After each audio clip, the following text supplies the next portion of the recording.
What's going on, guys? Welcome back to the Loading Podcast. My name is AJ. And my name is Arthur. It's March 28th, 2020. We are currently in the last week of March, technically speaking. Yeah, right? Yeah, we're in the last week. Home stretch, baby. Yeah, home stretch right now. Hope all of you wonderful people are staying safe in these trying times. I know me and Arthur are doing really good so far. Staying safe, staying clean, all that good stuff. But Arthur, how you been, my guy? I'm good. Thank you for asking. I'm doing great. I've just been staying inside, staying away from human contact. You know what I'm saying? Just keeping it chill. I'm excited. We're on episode 29. Let's get it. Hell yeah, yo! Like when you were saying like just keeping outside contact, I was this close to being like, oh, so what I normally do, right? Yeah, just what I'm saying, just normal day for me. Yeah, us introverts, we just stay home on the normal. So shout out to all my introverts out there that they aren't affected by this any whatsoever. I say this in regards because I know some people that have gone outside almost all the time, especially on Discord, and being stuck at home seems like the worst thing for them right now. And every time I read that, I'm just like, fucking normie. I can't relate. Can't relate whatsoever. This is just a normal Tuesday for me. Yep. But anyways, we got a lot of stuff to talk about today. We got a lot of stuff to talk about. We got a lot of things to catch up on. We actually got some things for you guys to share, like some shows that we can watch. We do. But before we get into that, I really got to mention that, guys, if you're a returning listener, make sure if you're enjoying this podcast, make sure you go ahead and hit us with a 5-star rating on iTunes, just because it helps us grow in the algorithm and helps us to get out to more people. So if you're enjoying the show, if you know what I'm saying, if whether you're a first time listener or a returning listener, make sure if you enjoy it, you go ahead and do that. So anyways, let's get back into it. Also, don't forget, you can listen to us on any platform. You can listen to podcasts, including Spotify, Apple Podcasts, and pretty much anywhere else. Alright, cool. Alright, I've gotten used to that at this point, alright?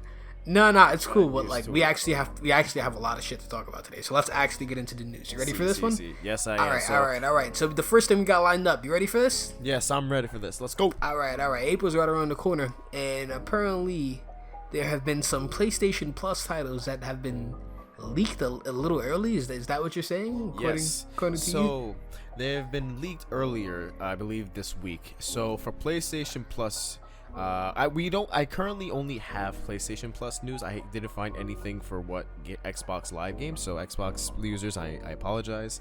But for PlayStation users, you're going to be getting Uncharted 4, A Thief's End, and Dirt Rally 2.0. Now, Uncharted 4, without saying, it's going to be a great game. Like, Naughty Dog's final Uncharted game looks amazing. Has great reviews on it. Dirt Rally 2.0, I can't say for myself because I'm just not a big racing game fanatic, but it looks to be like a very realistic racing type of game where the terrain matters a lot, and anything that you put on your car will severely impact the way it feels. Or do you have anything to say to the lineup?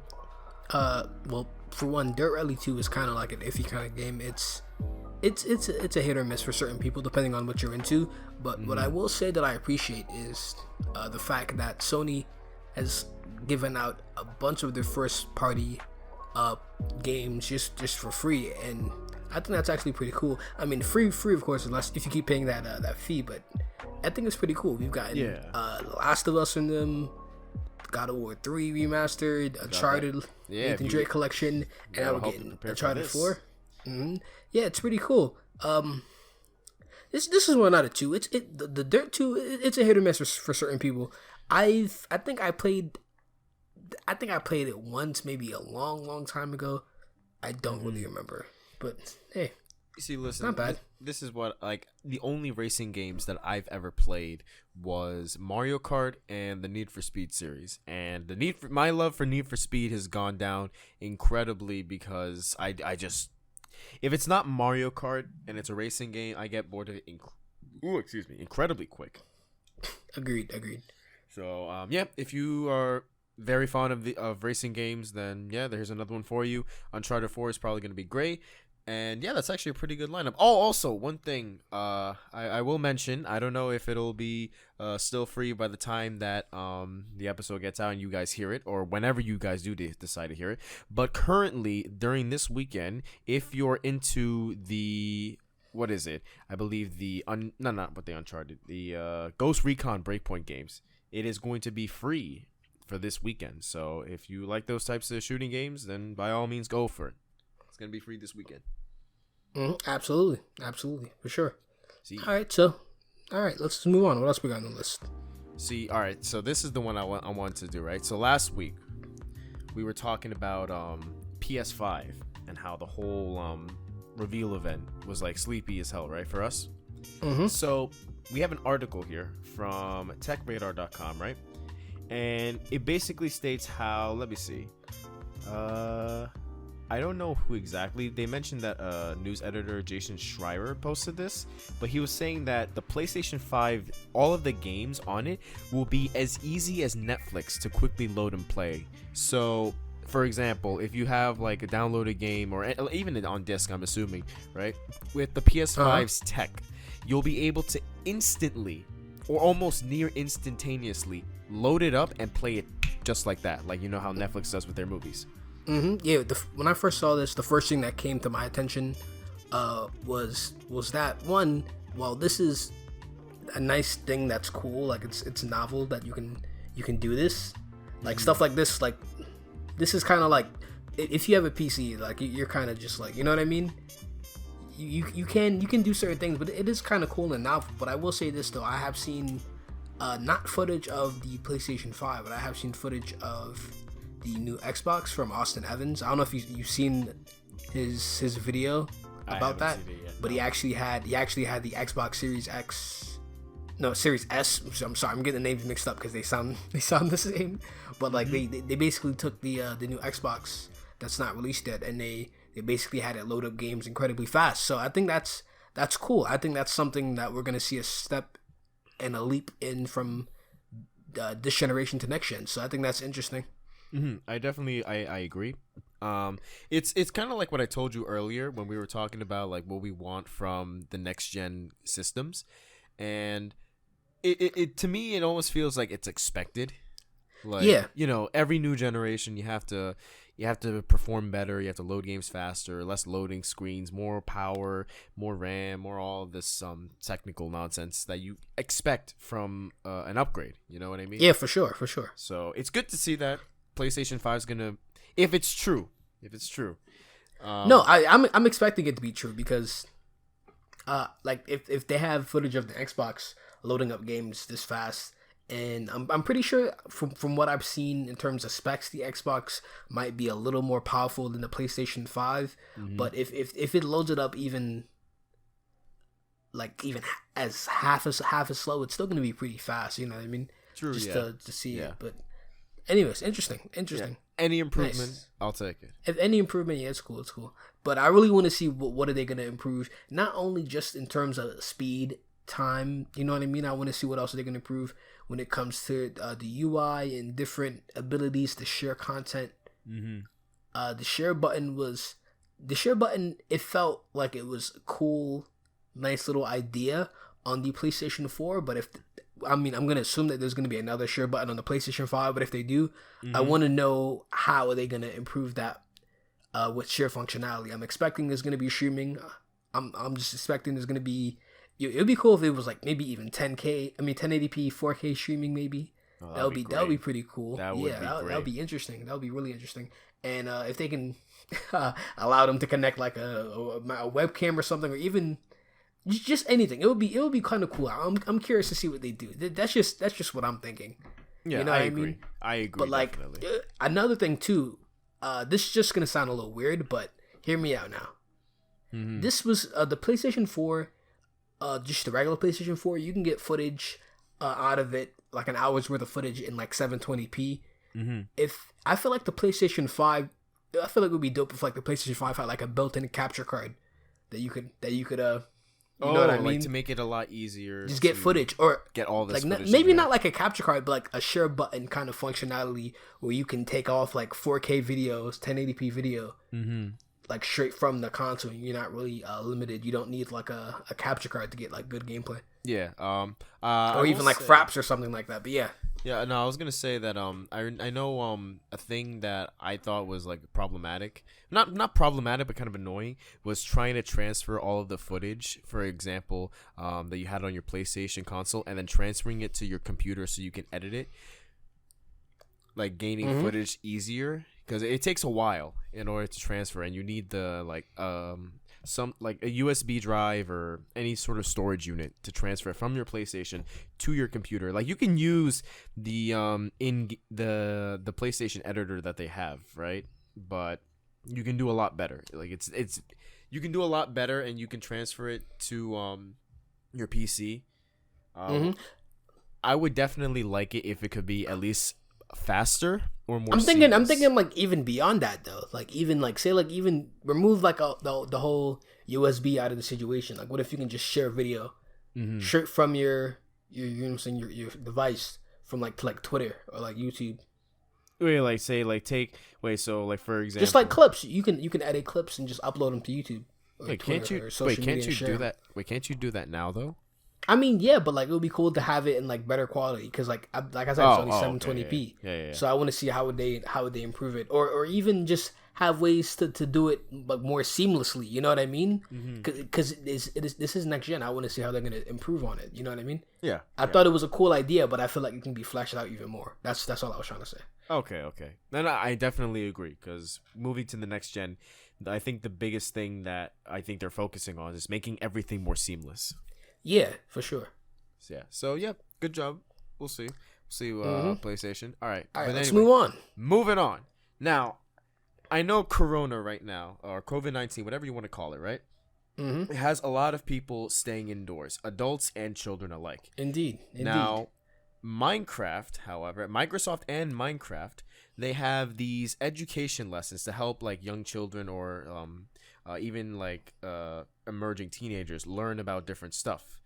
So they are offering free educational lessons from Minecraft for free to almost to all students or children until, let me see, what did I have on this article? It is until June 30th. There you go. So until June 30th, you can essentially download these lessons, and many school kids can use these to learn like stuff. And I saw the video that they posted here in the article. They have lessons here that range from like Greek history, marine biology, like I think there was like a space one, or like a lot of interesting topics. You know what I mean? You know what? This was actually probably the most wholesome topic we've covered on the podcast in quite some time. All I gotta say is, you know what I'm saying, leave it to Microsoft to be the hero just swooping in right now. Yeah, right. Like for real, right? Out of all people, it has to be Microsoft. But I think that's nice that they did that. I've never played the education edition of Minecraft, so I don't really know how it differs from regular Minecraft. Neither. And how any of this stuff works se. From what I know and from what I looked in the video, it's like it's a huge world with these topics, and you go around collecting stuff, and then they like teach you some stuff. Or like, I think that's neat. Yeah. I think that's neat. You know what I mean? That's cool. Great. Also, kids. Can I just say this real quick? I kept reading the article, right? And apparently, a group of Japanese students used Minecraft to host their own virtual graduation. No way. I'm not kidding. I don't know if it's true, but it's... Where are you getting this information from? It's the same article that we have here from Games Radar, right? I see. It's at the end where they say, this wouldn't be the first time Minecraft helped kids affected by coronavirus. Just recently, a group of Japanese students used it to host their own virtual graduation ceremony.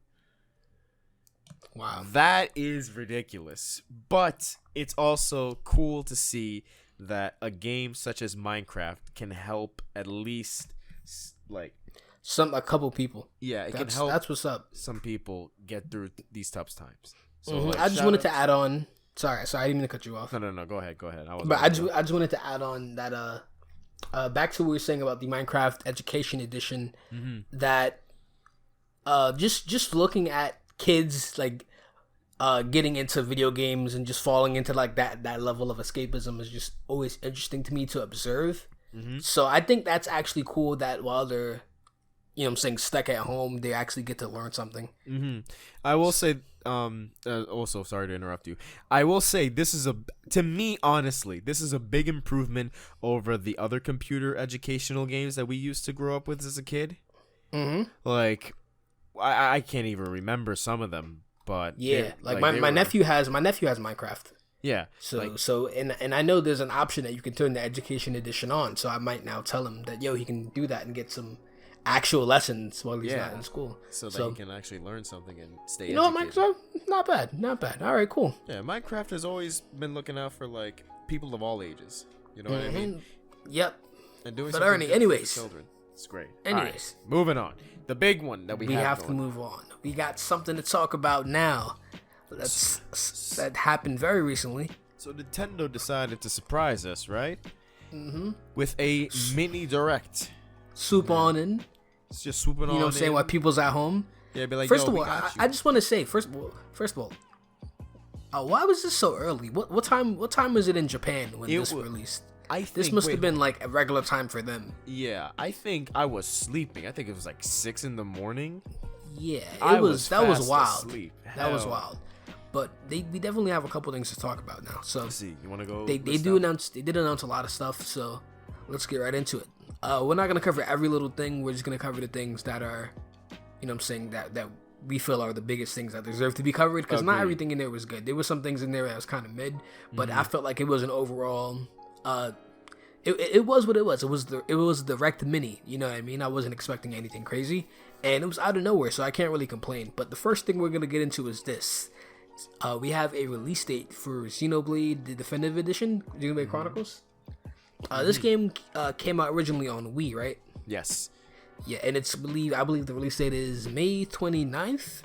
Hell yeah, boy. How do you feel about this? I love Xenoblade Chronicles, but I never got to beat it. I thought it was a very unique RPG for when I played it back in 2013. But I couldn't beat it because I lost my copy. And trying to find a copy anywhere for the original Wii will get you at least $80 plus $100. Jeez, just okay. to find it's rare. So I want to ask you this because we're talking about the Wii here. So I just wanted to ask you how bad did this game look on the Wii? Oh my goodness, it's.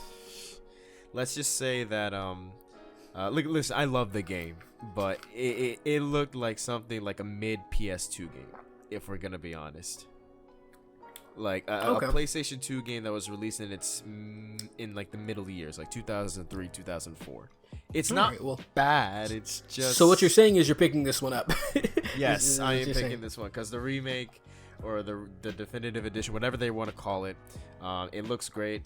I like the art style that they're going for, moving from Xenoblade Chronicles 2 with a more anime-esque look. It fits me, so hell yeah. And Xenoblade Chronicles in and of itself is a great RPG. Nintendo knows what they're doing.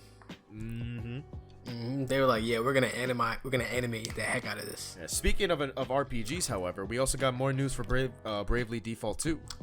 Yeah, that's cool. It's another Bravely Default. Right. What was the update on that? I don't know exactly what the update was. I just know that they released some more news. I think another trailer for the game. I don't think there's still a release date for it though. You played the first Bravely Default, right? Yes, I did. How did you enjoy that game? It was good. It was a great throwback to old SNES RPGs with like a nice little fresh battle system. I see. Yeah. I want to know how this game is going to translate to console. I believe it was on the 3DS. Yes. Right. So I want to see how this is going to translate to this because 3DS games are $40 and Switch games are $60. So I want to see how they're gonna make or add enough content in this game to kind of justify the price of it being $60 if it is going to be $60, which I'm just going to assume it is just because that's what all Nintendo games like to do now. Yes. Look, I just say one thing to it. as long as it wasn't, if as long as it's not repetitive as the first game after I think the 5th chapter, it's fine. Because the 3DS game already had a lot of hours. Like I put 90 hours in that game, and I still was almost like I was close to beating it. Like it's RPGs like that are still long, but yeah, it's like you said, we have to see what they'll put in to make it worth the $60 price point. But yeah, all right, not bad. All right, next up we got Smash Bros. Ultimate DLC. Yes, so it's pretty much been confirmed that it's a character from ARMS. We don't know which character, but it's gonna be a character from ARMS. It's probably gonna be the Springman and Spring Girl, but probably they'll have like alternate skins or whatever. Yeah, that's what I'm guessing, because they're basically palettes. Well, yeah, they're palette swaps, I guess. They play similarly enough, I'm assuming. Yeah, pretty much. But yeah, okay. I think that's cool. That's good representative coming in from Nintendo, another first party character. I can't really be mad at that. Just want to compare this to how they started off the last DLC pack when they first announced it at the Game Awards. I believe we covered that. Yes. When they announced Joker. Oh, actually, wait, no, I don't think we did. No, we didn't. That was back in 2018. Remember, because Smash Bros. Came out in 2018. we didn't cover that, but Joker. We didn't cover it. But yeah, Joker had an explosive announcement, is what we're trying to say. But no, basically what I'm trying to say in comparison is the first announcement for DLC got a lot of hype behind it. This one was just announced in the Direct Mini, so just a little tease. You know what I mean? But hey, all right, it's interesting. All right, not bad. Agreed. Next up, next thing that I want to add is the 2K thing that they showed. Whatever that little announcement was with the little hearts or whatnot. I don't really understand the marketing behind that, but they announced a couple games from the 2K collection coming to Switch that include the Borderlands game, the BioShock game, and I think a Burnout game. Burnout? Like Paradise? I believe so. Let me check this article. But what do you think about that? I think, well, first off, I think it's great that iconic games such as BioShock, Borderlands, they're coming to the Switch. Like Switch has been getting a lot of iconic games adding to their library. Like we already have Final Fantasy VII, we have the Devil May Cry series, Bayonetta's already on there. Like there's Resident Evil, yeah. There's a lot of series that are coming onto the Switch because I think it fits perfectly, like being able to play these classic games on the go. Yeah, I just looked it up. It is Burnout Paradise is coming to the Switch. Oh, okay. But yeah, it's good. Like, and adding great games to the Switch library is honestly not a bad thing, especially when you can be able to play it anywhere you want. And BioShock and Borderlands, they have their fans. I'm more of a BioShock person than Borderlands, but all of them have their own things. I'm just mainly happy to see more third party come into the Switch, and I feel like this is a good time to announce. I mean, this was just a good time in general for Nintendo to just have a little direct. I feel like because their last Direct Mini was not this long. It was only a couple minutes, like not even 20 minutes. So they knew what they were doing, and they came with it. So, yeah, not bad. Agreed. All right, so one of the other things that they announced that actually caught my attention was this. They announced a free-to-play Battle Royale game coming to Nintendo Switch called Ninjala. Ninjala, I think that's how you pronounce it. Ninjala, yeah.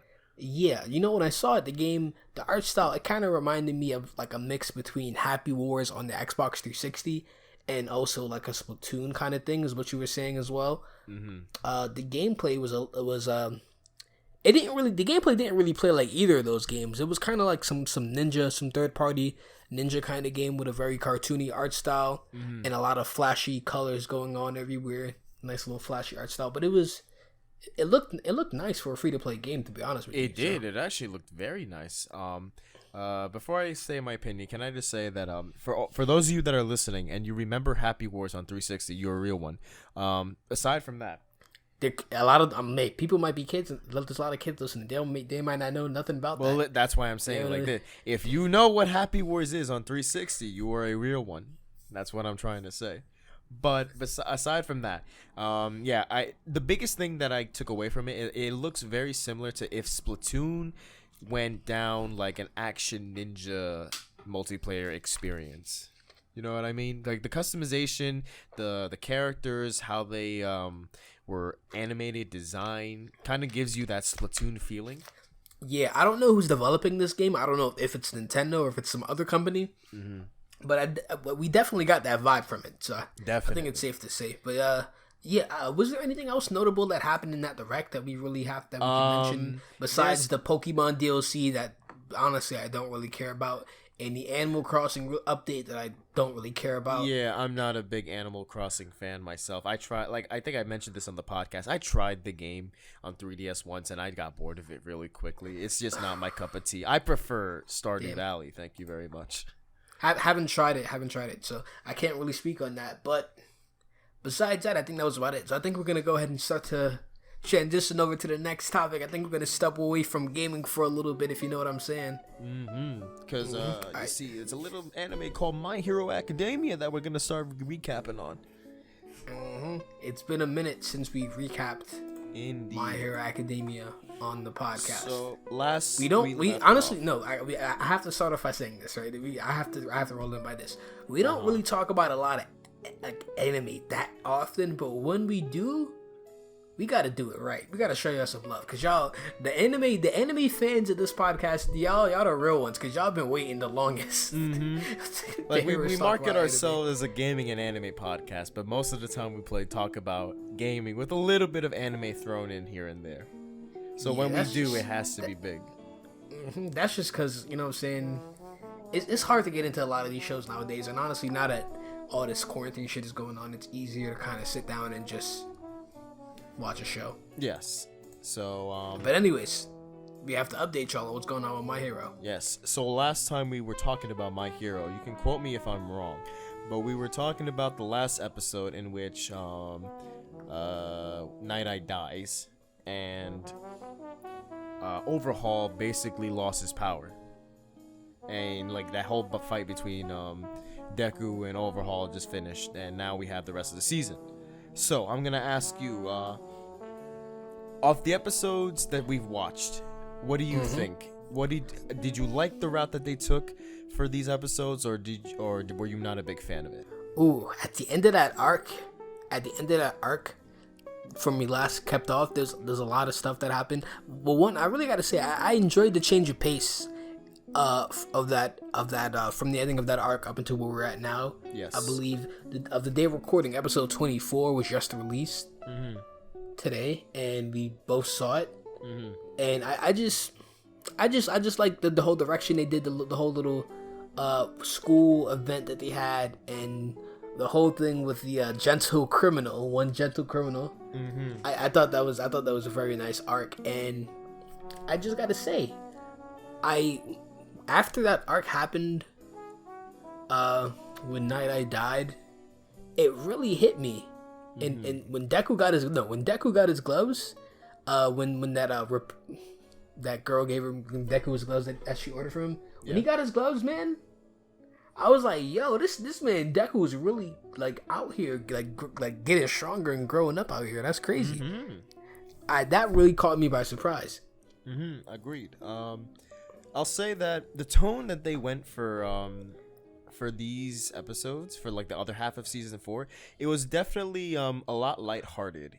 At least up until Gentle got introduced, and even then, Gentle was like, in terms of his overall personality, it was nowhere near as dark as Overhaul's was. So it was a nice change of pace. It focused more on, like, you know, the school life of the students rather than, you know, saving the world and having to defeat said villain.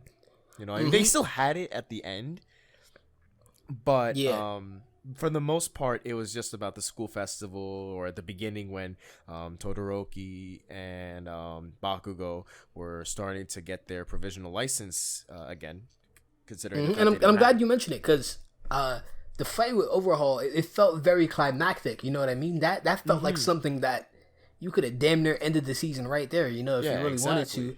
And and it was like, no, we still have a whole second half, and I felt like the whole second half. Well, for one, it was more lighthearted than the first half of the season, because boy, was that first season kind of dark. Yeah, when they first sat all them kids in that room, and it was like, yo, this is what's going on.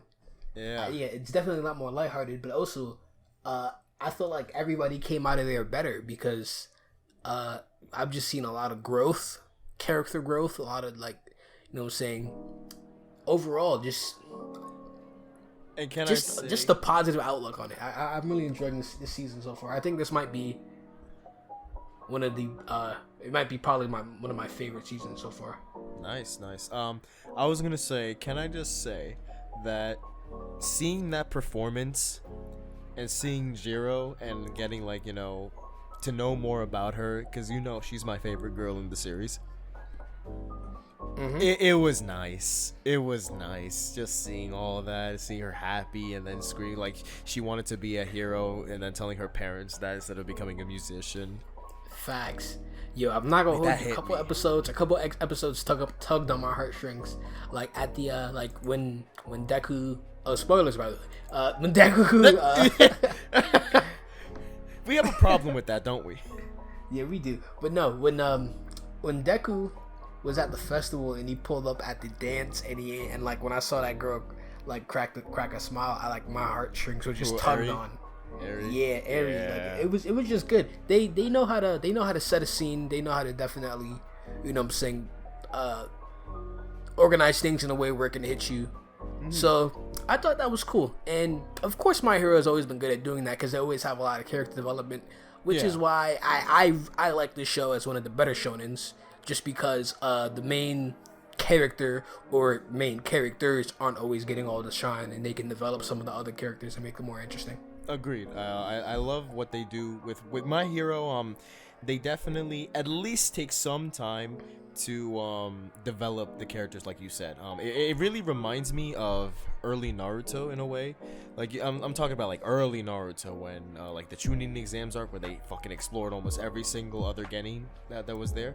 Oh, okay. I can see that. You mean like in terms of how when they started, they already introduced everybody, but when they really started to like sit down and develop them as they came up to fight. Yeah, like it gave a sense of world building. Like there's other people that have their own strengths and abilities, and in My Hero they do that too, and that's what I like, and they stick to that. I can see what you're saying in a way, but I also would slightly disagree with what you're saying, because I feel like the Chunin exams is definitely one of like a god tier anime arc in my opinion. Well, I use that. I just felt like that whole arc, that overarching thing between Naruto and Gaara was kind of like its own thing in a way, but like I can see how this can be compared to that having you know what I'm saying, the development so far. I know Naruto's way longer than My Hero, but we're only at like 4 seasons. I want to see how this grows over time. Well, like well, first off, can I just say that the first and second arcs of Naruto, right? Let's just get this out of the way. They were really good. Like the land hidden in the waves with Zabuza, and then the Chunin exams arc. Does he have Rock Lee versus Gaara? Mm-hmm. That fight alone probably carries that entire thing. But I reference that in particular. I wasn't gonna reference the Chunin exams arc in, like specifically, more like how old Naruto focused more on its characters and like the process of growing from being a nobody to being someone that everyone cares about. And My Hero basically takes that and sticks with it, like in terms of developing its characters, fleshing them out, at least to more of a degree than other shows would do, while also still focusing on the main plot. If that makes sense. No, I hear you. Yeah, like that's why I love My Hero. Like, if only every Naruto arc was like that. Yeah, if only every. I'm telling you, once it got past Shippuden, once Shippuden started, that's when I think they fell. Even though I still think there's parts of Shippuden that it's okay. Yeah, but anyways, I think that's about it, right? We're not gonna go ahead and give a ranking on My Hero yet because the show is not officially over. We don't think we're definitely gonna return. Maybe I think it ends next week. I think don't. If it ends next week or not, or if it already ended, we'll just give our review next episode. Yeah, the week after. We're gonna give like a final recap. We're gonna give a grade. Exactly. But yeah, all right. I think that's about it for that. But we have another topic to get into. This is gonna be for the quarantine boys. You know what I'm saying? The people chilling out here during in time of need. You know what I'm saying? Not really knowing what they're gonna watch, scrolling through Netflix, scrolling through YouTube. But what you really need to do is you need to go ahead and press that home button on your TV remote, and you need to download Crunchyroll, and you need to get you a nice little subscription or a free trial. Or you need to hop on your PC and go to one of them alleged websites, if you know what I'm saying. Yeah, I think they know what we're saying. And you look for. I'm not talking about one of those alleged websites, the type you need to pull up like an incognito tab. No. I'm talking about them sites you go to get that hookup. You know what I'm saying? Yeah, exactly. Try to get that good shit. So this is basically the list that we've compiled of anime to watch while on quarantine. Yes. All right, so. I got my own little list. I got 4. I think you got 4 or 5. I have 4 do you want to start with the first one and then? Yes, actually, yeah. We can just after you? Yeah, we can alternate. Like maybe one, and then we just keep going from there. Yeah. All right. So the first one that I really, really, really like is one called Death Parade. Now. I'm gonna just give a quick synopsis of the show for those of you who have not seen it. It is essentially a show about a place where people who have died essentially have to play a game, and a person decides whether or not they go to heaven or hell.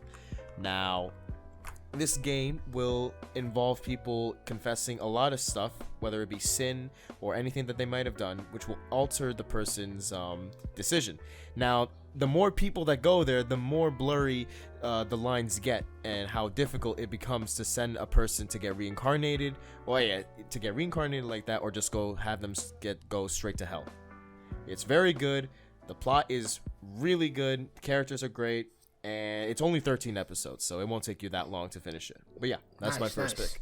Wow, that was actually a great synopsis. I like how short you kept that. Thank you. I tried. That was a good one. Yeah, I'm gonna try to keep mine brief as well. So the first one on my list is Anime to Quarantine 2. Give me 1 second as I'm gonna take a swig of water. You know what I'm saying? Stay hydrated. You know what I'm saying? Stay hydrated out here. Nothing's changed, boys. But anyway, yeah, the first anime I got on my list is Re:Zero. For anime to watch while quarantined too. So I'm going to try and give you a quick synopsis as well. This is basically an isekai anime. This is isekai meets Groundhog's Day, pretty much. That's the best way I can explain it to you. This guy pretty much keeps getting stuck in like a death loop where he keeps getting killed, and he basically has to solve the mystery of why is he keep ending up like this in this time frame, and then he gets yeah, that's the best way I can explain it to you. Just that and anime mates. Yeah, that's about it. Yeah, fair enough. You know, to this day, I've still yet to watch Re:Zero, and I don't know why. It's a pretty good show, man. But yeah. I know. All right. What you got? The next one. You people have been hearing me gush over this show in previous episodes. It's no surprise. It's Dr. Stone. Great anime, like post-apocalyptic anime about just this humanity is extinct, or like not extinct. They're like stone people. One person is like this weird freaking science boy that's able to resurrect these people, and now he has to rebuild civilization all over again. It's great. The stuff that he uses is actually surprisingly realistic, at least from what I'm able to understand out of it. It's funny, it's lighthearted in a way, but also serious. It's just good. It's just good. Just watch it. There's 26 episodes. Season 2 is gonna come out, I think, this year or next year. So get yourself on that Dr. Stone hype train and watch this. You won't regret it. Nice. Anyways, next on my list is an anime that I have not finished yet, but we have covered this on the show. You have mentioned it a couple times. The anime in question is called Fire Force. Indeed. Anyway, this anime is about pyrokinetics. I guess that's the word they use to describe them. Yeah. They have like fire. They're basically like firebenders, but they're also firefighters, and their job is to put people to rest that have like there's this problem in the world where they basically have to deal with people spontaneously combusting and becoming demons. So they basically have to go around and do firefighting. Mm-hmm. Yeah, that's the best way I can describe it to you. Yeah, pretty good show so far. I'm about halfway into it. About halfway into the first season, and it's pretty good so far. Nice. I'm glad you liked it, or you're liking it right now. Anyway, Yep. My third pick is going to be an anime that I watched a while ago, and to this day I still think is a great one to watch, at least in the past decade, and that is going to be Psycho Pass. Psycho Pass is, the best way I can describe it is if humanity controlled what you felt and what you thought, and if they deem you as a criminal, you have no way of escaping that. The story follows this police group that goes around enforcing the law. They have these things called dominators, which they will instantly kill someone if they deem them a criminal. Now the lines get blurry when some people who obviously are not criminals get unjustifiably wrong, and it makes you question. It makes you question like how the government deems people to be like, sane or not sane, and it's great.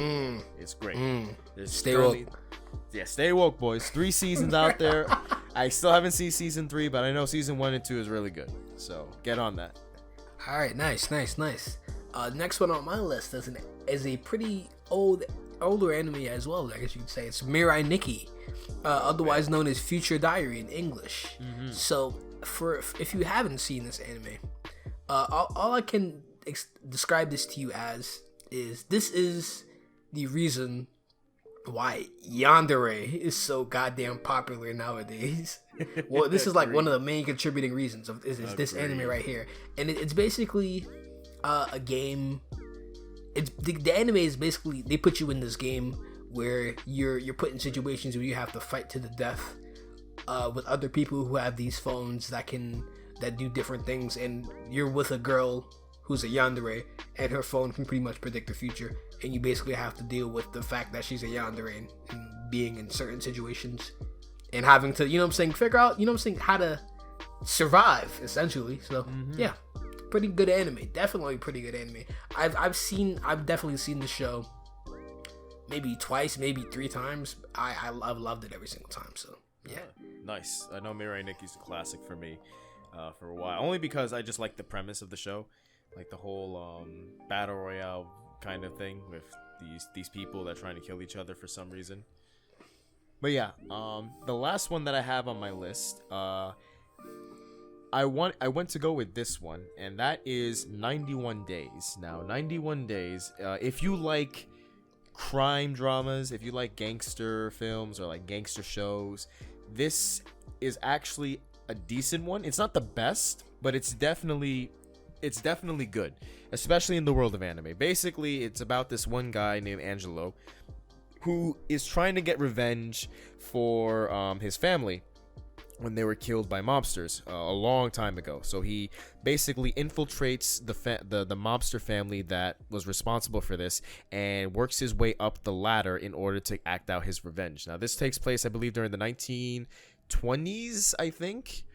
Yeah, I think the 1920s, and it's actually it's decent. It's really, really good, in my opinion. It's only 13 episodes long, pretty satisfying in the end. And yeah, that's pretty much it. Great show. Yeah. Oh, wow.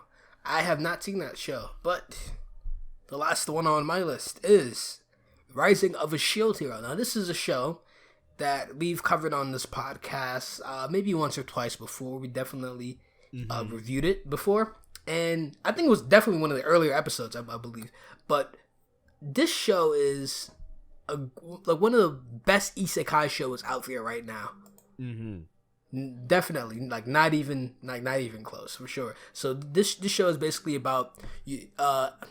One, it's an isekai. You're thrown into like this fucking magical world where there's 4 legendary heroes, and the protagonist has the worst hands dealt possible, and he basically is put in a situation where he's at the very, very bottom, the rock bottom, and he has to find his way up the ranks and, you know what I'm saying, become a shield hero, as you can tell by the title, A Rising of a Shield Hero. So yeah, Indeed, it's definitely a good show. Definitely has tons of replay value. I have a lot of attachment to some of the characters in the show, so definitely a good show to watch for me. Yes, agreed. So yeah, Rising of Shield is really good. Well, yeah, I think that's all we got on our list. Yeah, that's all we have on our list. We highly recommend that you check out at least like 4 or 5. Check out one. Just check out one of them. Just check out one at least. If what we described to them sounds good to you, and you got nothing to do right now, you're stuck at home. You know what I'm saying? Go ahead and turn one of those on if they intrigue you. But anyways, I think that's about it. That's all we got on our list. Yeah, I think that's about it. We gave you all some animes to quarantine to, so we hope you all enjoy them. I think it's time to do the wrap up. Yeah, so I think it's time for the wrap up, boys. All right, so let's go ahead and do the wrap up then. All right, guys. Well, if you enjoyed this episode of the Loading Podcast, make sure you go ahead and give it a 5-star rating on iTunes. Not only does it help our show grow, it helps us get out to more people in the algorithm, and it also lets us know that you're fucking with it and you enjoy the content. But yeah, also make sure if you're listening to this on Spotify or wherever you're listening to, make sure you can check out our other platforms. We are also on Apple Podcasts, Stitcher Radio, pretty much anywhere you listen to podcasts. And if you're checking out the audio, or if you're checking out it on any other platform, make sure you check out the video version on my YouTube channel, Aaron Ryder, ARANRYDER. You can check out all the other content over there too, and you can find my guy over here at... You can find me at Arthur ASP on most of my social media networks. You can also find me under Flying Rye for my YouTube and Twitch channel. Recently, I've been streaming a lot of The Sims 4, and it's been going great. I'm streaming me and my boys during this quarantine because they can go outside, but we can't. But we can still hang out with each other. Drop in, have a good time. You know, got some chill people over there, and who knows, you might enjoy yourself. All right. All right, guys. Well, yeah, that's been about it, I believe. So we're gonna go ahead and wrap this one up for the one time. If you enjoyed, make sure you do all that. And guys, as always, my name is AJ, and my name is Arthur, and this has been the Loading Podcast, episode 29. We'll see you guys next time. Yep. See ya.